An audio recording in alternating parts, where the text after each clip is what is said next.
Brand new episode of CNB. Welcome. I am COCKPIT-LIKE. It's an important day because with me is the new 7th generation of the BMW 3 Series sedan.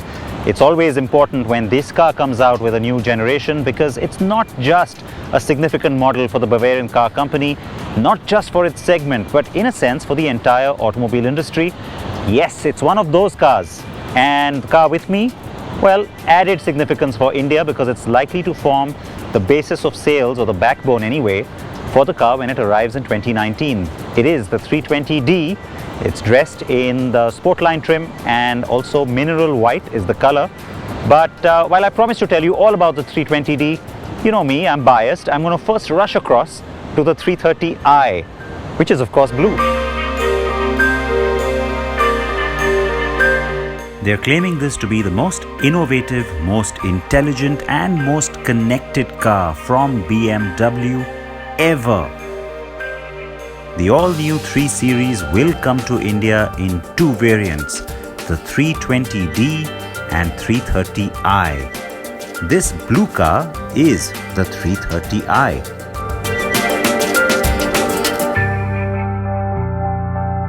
When pictures of the new 3 Series came out just before Paris, I took one look at them and thought, the new 3 Series is looking really good. In the flesh, it's looking even better, especially in the M Sport trim. That's the car here, and what that does is give you a more aggressive bumper, more black elements down there, much wider air intake. Of course, the biggest thing that grabs your attention, that massive kidney grille, and that's true of all the variants. It's really, really grown. You also get a lot of muscle in the hood. Kind of nice because it sets the tone for the performance sedan and what it's supposed to look like. The headlamp cluster has changed quite dramatically because you don't have the rings really, they're not really rings anymore, yet you do have the twin rings. And there's a metal bit that kind of rises here and breaks into the headlamp.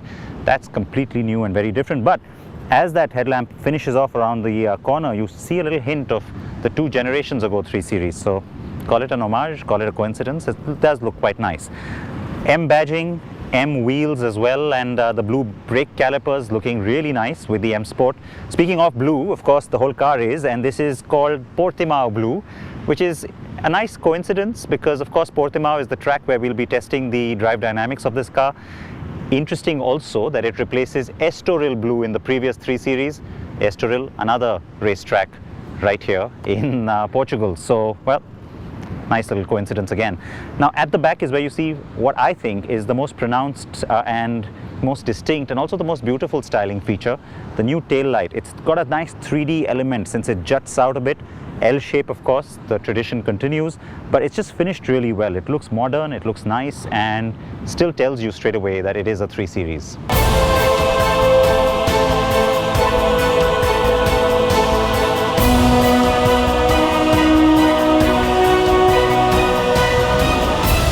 The 3 Series has a 136mm ground clearance, but I have to say visually the car rides really low. We've been promised an added 15mm for India. The new 3 Series is also longer, wider and 1mm taller than the previous one. The new iDrive 7.0, the virtual cluster which has been completely redesigned, and a new layout in the sense that finally you start to see big changes like you did on the X5 on the 3 Series. Now some of this might seem a little gimmicky to you with all the metal and the different materials, but you know what, most of the target buyers are probably going to like it. This particular finish that you see on this one is the M Sport. You can get wood, you can get dull metal, aluminium, lots of different finishes of course. Same holds true for the leather, and nice little detail is the blue stitching on this one because well, the car is blue and it's an M Sport, so the seats also have the little M Sport colors in there in the stitching. And the steering wheel, again the shape shape, and all of this is looking a little bit different now. There's a lot more driver aids.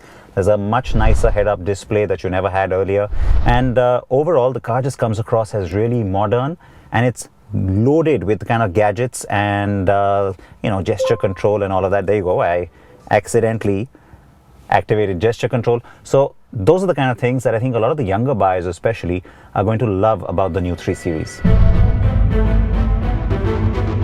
BMW says the idea was to be cockpit-like and orient everything more towards the driver. The virtual cluster sees massive changes, including a tacho that goes counterclockwise for aesthetic symmetry and to keep the center of the instrument screen free for ample navigation or other displays. Being virtual, it changes colors and animation depending on Sport or Sport Plus, Eco Pro or Comfort driving modes. From an Indian context as well, the new 3 Series becomes really relevant because think about it, even in India, the car plays a really crucial role within the entire portfolio, especially at a time when the brand is going in for this massive revival with a completely young, refreshed portfolio. The new 3 Series will sit right at the heart of that.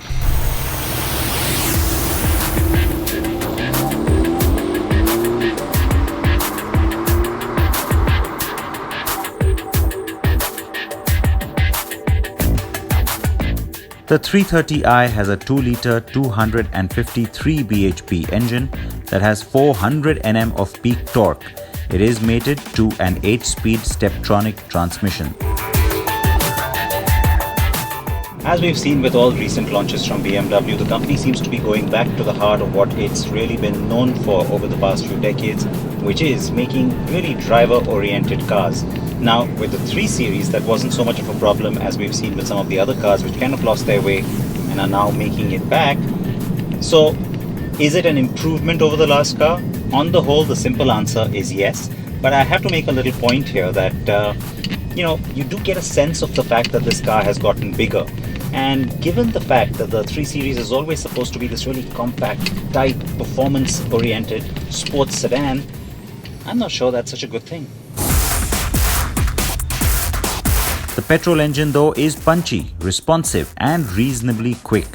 It maintains the sporty character you expect from a 3 Series, but does not dazzle you in any way. The gearbox is very quick though, and changes are especially more fun in Sport or Sport Plus, with the transmission pushed into S or Sport as well. And of course, using the paddle shift makes it even more fun. The car steering is nice and precise. For me, that's always been one of the hallmarks of all BMW sedans. This one certainly lives up to that expectation. It also gets nicely sort of stiff and sporty when you do put it into sport mode. And the good thing is you can now customize that sport mode, not just in terms of the individual setting, but what I mean is there's Sport, there's Sport Plus, and then there's Sport Individual. So you can really play around with that and get it to the kind of degree of sportiness that you're comfortable with, which is of course something that makes someone like me very happy, because I have to say I've tried the Eco Pro, I've tried the Comfort, but for the most part today I have been in Sport Plus. It sounds good, it performs much better, it corners much better, nice and stiff. Yeah, that's how I like it.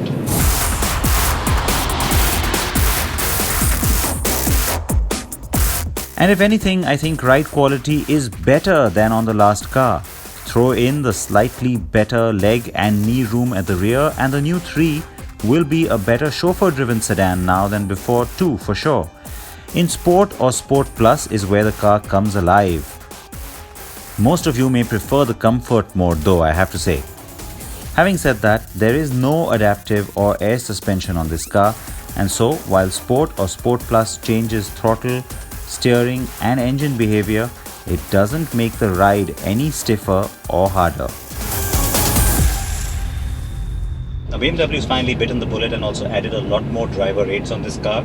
So it's not just simple things like blind spot warning or lane keep assist, but you finally do have autonomous driving too, and so you can keep it on that park pilot kind of mode where you just have to keep your hands on the wheel and it'll pretty much negotiate both speed if you're on active cruise control and of course the actual road and where you're going based on all the sensors, radars and cameras on board.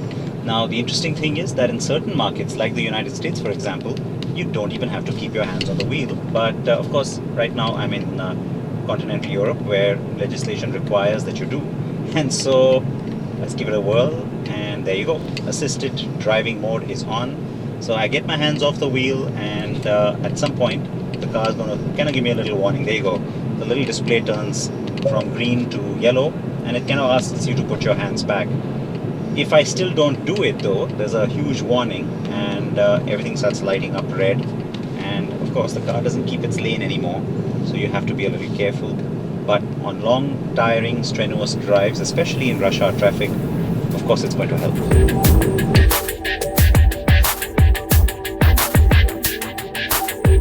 It is a bit strange how the narrative on this car, as far as the company goes, is more about how it's a more connected car, and also has all sorts of new techie features. Strange, because this is the 3 Series, for heaven's sakes. Still, it was there and I had to try it all out.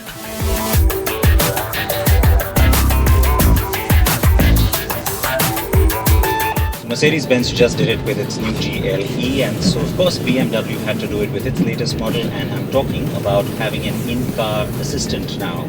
Just like Siri, just like Alexa, and just like Hi Mercedes. So, of course, it's Hi BMW. Hello, what can I help you with? Who are you? I am your personal assistant. Do you want to find out more about me? No. Okay, maybe next time. Alright, don't feel bad. So, hey BMW, I feel warm. Which temperature shall I set? 22 degrees. I set the temperature in the driver's area on 22 degrees Celsius.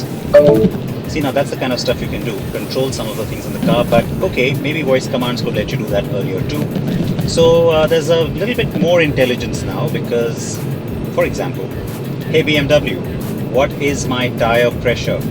The current pressure is all right for all tires.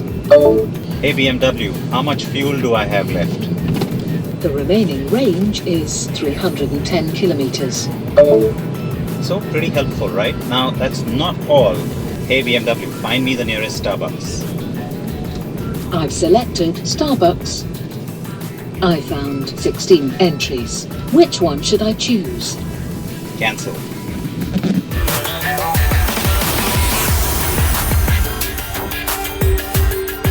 And there's even more that the personal assistant can do for you. You can tell it you're tired and it'll switch on pleasing music and invigorating AC vent controls.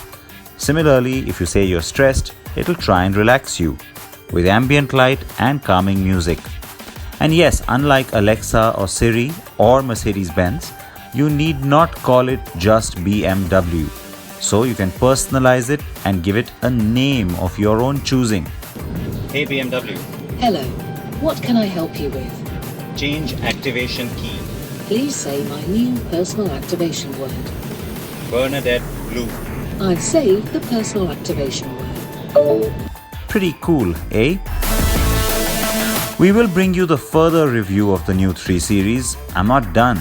As promised, I still have the diesel to tell you about.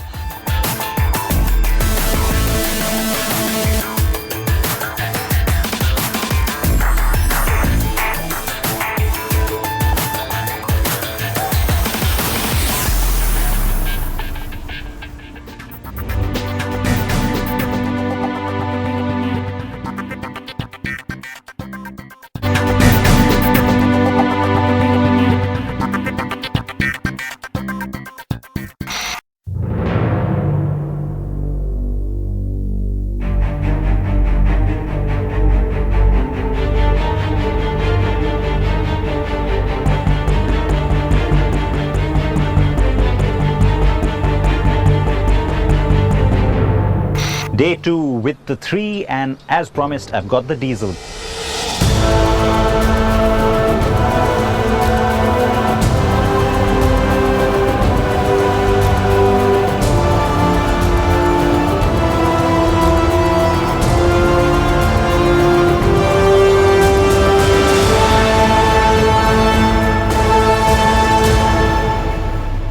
character of the diesel engine hasn't changed a whole lot, and so there is a familiarity there. The point I made earlier with the petrol though about the car feeling bigger when you drive, now that could go a little bit against the fact that you don't get a whole lot of power on this, though the torque is ample, and so it's really going to be interesting, because while there's always a different character between the diesel and the petrol, I feel between the 330i and the 320d it's even more pronounced, and so the distinction of what you like more in terms of what you want to drive, I think will be very apparent to buyers who are choosing between these two, because remember, these are the two engines that will form the basis of sales for India. The 320d gets the 2-litre 186 bhp 400 Nm motor. There is a lower variant, the 318d, and the top-end more powerful diesel 330d. But neither of those will come to us. Having first driven the 330i, I was willing to accept that maybe it's the comparison that was throwing me, but I spent all afternoon trying to push the car hard and was still left a touch underwhelmed. The great things are the handling and the very precise steering, which almost get enhanced in some ways on the diesel.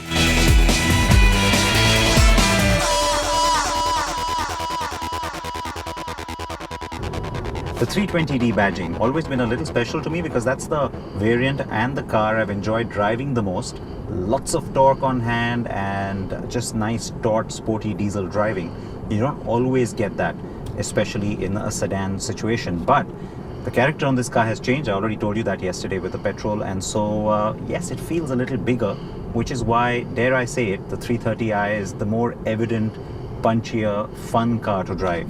Though, I have to say the 320d is the one that's going to get all the attention when sales begin, because remember, these are the two engines we're getting when the car arrives in India.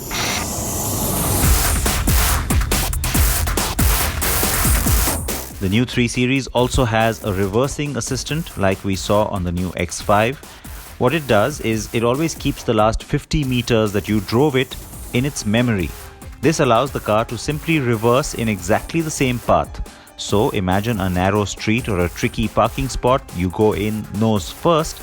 Getting out can be a pain, and so just turn on the reversing assistant and the car will do it for you in exactly the same way that you went in.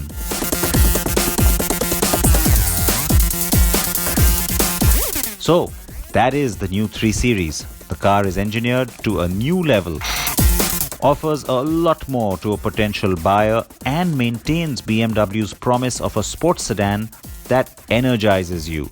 Could it have been sharper? Had I only driven the 320d, my answer would have been an emphatic yes. And then there's another little gem of a variant. But for that, watch part 2 of this special review right here, next week on CNB.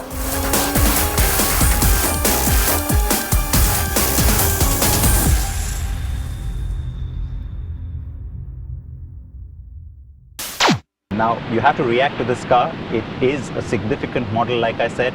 Gets to us next year. Can't wait to see it on Indian roads. So please tell me what you think about it. You know how to reach me. And in the meanwhile, please promise me you'll wear your seatbelts, helmets if you are on a bike. And I'll see you next week. Bye-bye.